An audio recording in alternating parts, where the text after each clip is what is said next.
It's an Igbo adage that goes, Onye ekwe. Loosely translated, it means when a person agrees, their personal God agrees. It's a simple sentence, but it carries the weight of a worldview. One where intention is not passive, where decision is not just mental, but cosmic. For a long time, that proverb lived quietly in my mind. Then one day, a picture brought it back to the surface.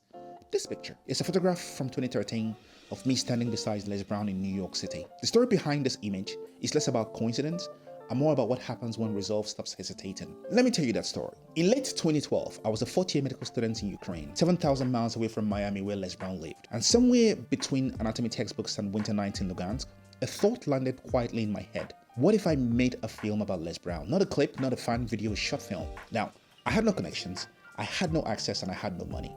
And then also, I had no idea how one even gets to meet Les Brown. When I finally called his office, reality answered the phone. A one-on-one meeting cost $3,000, and that number might as well be the end of discussion as I didn't have the money. But something interesting happened then. I didn't quit. Instead, I made a quieter agreement with myself that I will get to the United States, I will make the film, and somehow the rest will align. Now, it wasn't optimism, it was closer to stubbornness, the type that looks at shows and refuses to open. By the summer of 2013, I enrolled in a short film course at Sarah Lawrence College in New York. For my final project, I produced and directed a short film titled Leslie. 3 weeks, long days, minimal sleep, and a broad sense of confidence, and then it was done. I had burned a few CDs, and exactly 1 week before my flight home, I still had no way to reach Les Brown. Now, a friend suggested mailing it to him, which I thought was a good idea, except I didn't have any address. For 5 days, I sat in that tension. Then 2 days before my departure, another friend asked the question, have you checked if he's traveling? Which, at that point, I hadn't. So I looked.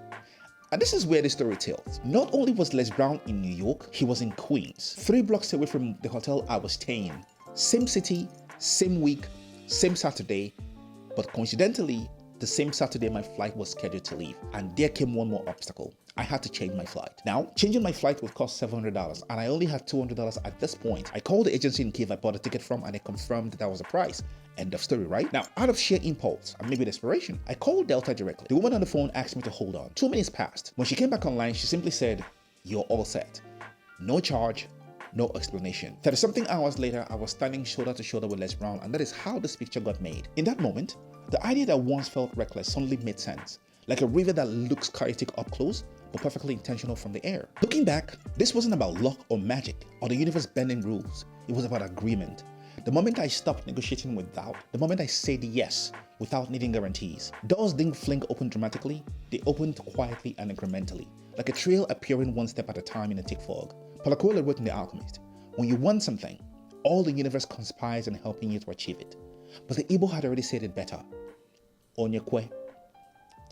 When you agree, not casually, not halfway, but fully, life doesn't immediately reward you. It simply agrees back. And sometimes that agreement looks like a photograph you didn't know was possible until it already exists.